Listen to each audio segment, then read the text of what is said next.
Уважаемый генеральный прокурор, у меня к вам вот один серьезный вопрос, остальные потом по вопросам избирателям.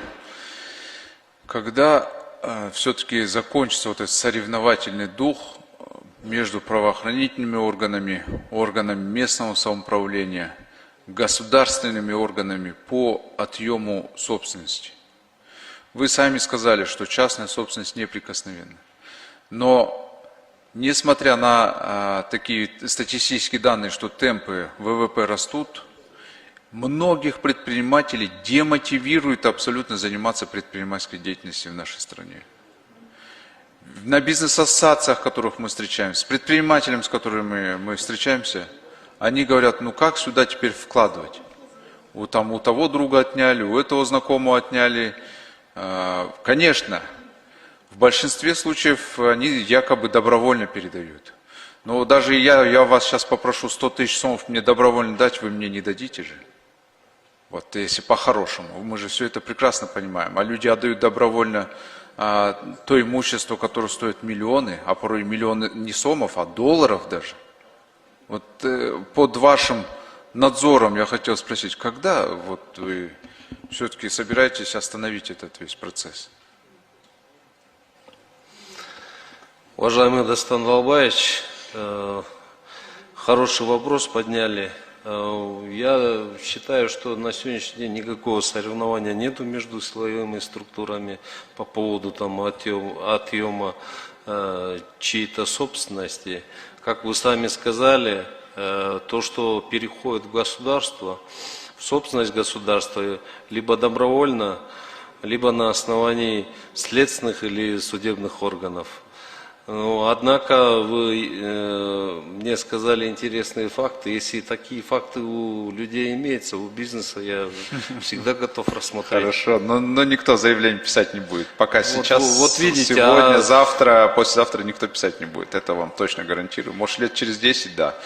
Второй вопрос. Вот пишут до сих пор родственники содержащихся в СИЗО номер 19. Они говорят, вот вы депутаты молчите, вот ко мне такое письмо с претензией пришло. Мы, говорит, родственники, показываем прокуратуре, что вот наших родственников, которые там сидят, их избивают, бьют. Но несмотря на это, Наццентр по предупреждению пыток, прокуратура, омбудсмен, вы, депутаты, вы все молчите. И вот я хотел у вас лично спросить, вот вы бывали там, вот в СИЗО номер 19? Ознакомились ли вы вот с условиями содержания? Ну, я в этой колонии бывал не раз, и каждый раз, когда следственные действия проводил, много раз посещал, и в каких условиях люди содержатся, тоже этими условиями я знаком. А будучи должности генерального прокурора, в 19-й колонии я еще не был. Не был, да? Да. Ну, может, вы туда направите других прокуроров, не тот, кто сейчас именно надзирает, может, посмотрит другой путь? Большая просьба. Прокуроры, которые надзирают за учреждениями, они часто посещают, заявления поступают, они без посещения этих учреждений, без опроса, допроса заключенных, осужденных, они по-другому никак не могут рассмотреть. Они обязаны там быть, находиться и работать. Хорошо. И третий вопрос. Вот, избиратели ко мне обращаются по фактам мошенничества, связанных с телефонными звонками, выводом средств из банковских счетов. Я письма направляю в Генеральную прокуратуру. Прокуратура перенаправляет их органам, районным прокурорам. Районные прокуроры направляют следователям. А следователи что делают? Они возбуждают уголовное дело, поддержат некоторое время, потом отказывают в возбуждении дела. Я вновь повторно пишу вам, вы опять повторно отправляете вниз, и повторно дело возбуждается, какое-то время держится, даже может следователь меняется, и опять дело закрывается. Вот ко мне еще один гражданин обратился, он на адвоката по факту мошенничества жалуется, это господин Белошапкин Евгений. Тоже по его делу в 23 году дело возбудили, потом прекратили. И так по многу случаев и фактов мошенничества происходит. У меня такое ощущение, что следователи, видя, что действительно преступление произошло, они из-за загруженности, сильной загруженности, пытаются всячески отпинываться от всех уголовных дел, ну, вот такого характера, за исключением там уже от убийства, насилия никак не отвертишься. А вот по экономическим преступлениям я вот наблюдаю, они многим дают отказ. Как только мы вам пишем, вновь возбуждают дело по представлению прокурора, держится какое-то время и опять отказ. Почему так происходит? Почему прокуратура, ваше районное отделение, не ведут четкий, строгий надзор? Раз дело возбуждено было, оно же должно было быть расследовано. Почему даже не отправляется запрос? Вот даже по тем же выводу банковских средств. Я вам просто откровенно скажу, следователи, оказывается, и не знают, как расследовать такого рода преступления. Представляете, они просто берут, отправляют запрос оператору сотовой связи, отправляют запрос банковскому учреждению, и все, и на этом сидят. А мы что, зря вводили госрегистрацию мобильных устройств? Мы что, не можем блокировать эти мобильные устройства? Мы что, не можем заблокировать сразу карты, чтобы он не успел вывести? Пока следователь пишет запросы, там миллионы, там, даже не миллионы, он там 2-3 запроса. Пока он это пишет, деньги выводятся уже из страны, и все, их мошенники прикарманивают. Неужели нельзя оперативно работать? Уважаемый Дастан Алабаевич, вы действительно актуальную тему подняли. Я отчасти с вами согласен. Оперативность, скорость следственных оперативных служб по таким категориям преступлений, прежде всего, это для того, чтобы все эти действия в финансовых учреждениях или в других местах, или в сотовой компании прекратить или приостановить временно, для этого судебное решение нужно.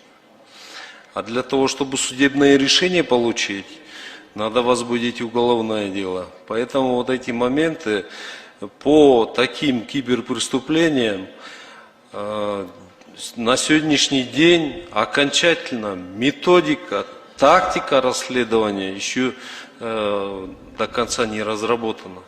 Ну, это Такая же ваша проблема, задача, такая это же проблема ваша имеется, Да. но в то же время киберпреступность этого всего не ждет. В этом направлении мы работу проводим.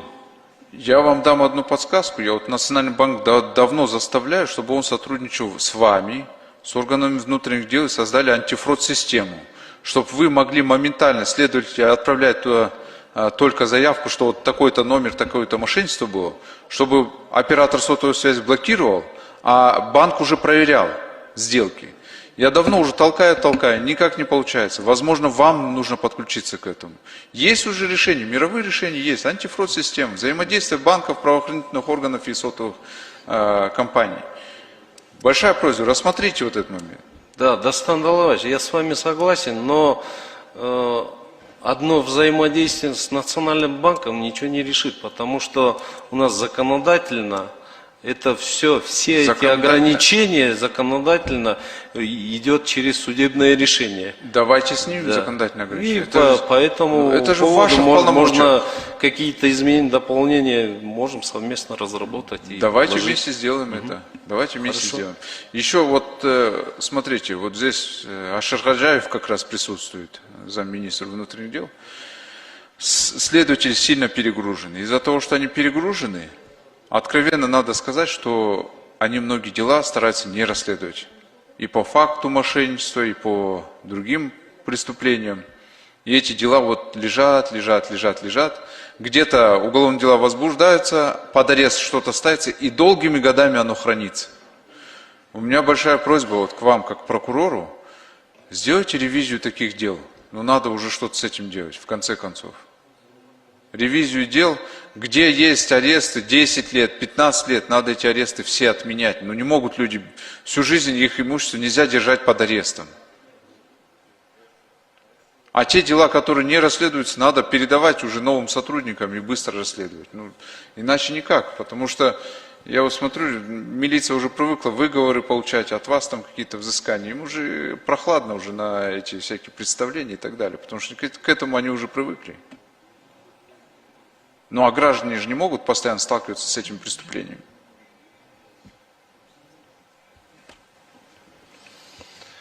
Дастан Далабаевич, эта проблема тоже существует. То, что относительно наказания следственных органов, должностных лиц следственных подразделений, тоже выговоры, там, понижение в должности, как вы отметили, тоже имеет место. Выговор получил, дальше пошел работать. Я думаю, в данном случае необходимо только усилить надзор и контроль со стороны руководства. Это опять же ваша задача, правильно же? Совершенно верно. Все, хорошо.